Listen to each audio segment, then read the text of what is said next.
Terlalu makan cinta, Natalie Holzer difitnah kumpul kebo dengan Faris. Ex Sule jujur ngaku ini. Terlalu intens, isu miring kini menerpa hubungan Faris dan Natalie Holzer. Natalie Holzer dan Faris sampai dituding netizen sudah tinggal serumah. Hal ini bermula dari kedekatan Natalie dan Faris yang terlalu intens hari demi hari. Faris dan Natalie diketahui makin kompak satu sama lain, terlebih saat mengasuh Azam. Walau bukan anak kandungnya, Faris tak segan menganggap Azam anak sendiri. Ia bahkan kerap kepergok menggendong Azam di berbagai kesempatan. Namun kedekatan Faris dan Natalie Holzer telah mengundang curiga netizen. Natalie dan Faris malah dituding sudah tinggal serumah. Tahu namanya jadi bahan fitnah, Natalie menanggapi rumor sudah tinggal satu atap dengan kekasihnya Faris.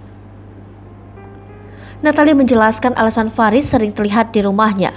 Selain karena jarak rumahnya dan kantor Faris dekat, Faris juga tidak bisa satu hari tidak bertemu Azam.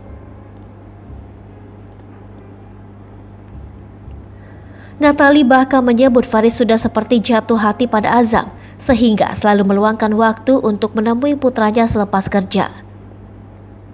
Sebelumnya, Natalie Holzer memperkenalkan Faris Utama pacar barunya kepada Sule. Pertemuan pacar baru Natalie dengan Sule terekam di YouTube milik mantan istri Sule itu. Sule bertemu pacar baru Natalie saat merayakan ulang tahunnya. Ketika hadir di ultah Sule, Natalie kompak mengenakan pakaian berwarna senada dengan Faris, begitu juga Azam. Mulanya Azam terlihat digendong oleh Faris.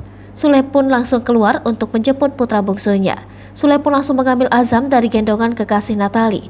Saat acara berlangsung, Azam yang digendong oleh Sule terlihat menangis tak berhenti. Sehingga Sule mengajak Azam untuk keluar dari ruang acara bersama Natalie. Di depan pintu masuk, Sule dan Natalie berusaha menenangkan Azam yang masih terus menangis. Di saat itulah Natalie mengenalkan kekasih barunya kepada Sule. Faris yang menunggu di luar pun langsung menghampiri Sule saat Natalie mengenalkannya. Kekasih baru Natalie itu langsung tersenyum dan menyodorkan tangannya untuk bersalaman dengan Sule. Sule pun juga tersenyum dan langsung menyalami kekasih baru mantan istrinya itu. Unggahan tersebut pun sontak tuai sorotan.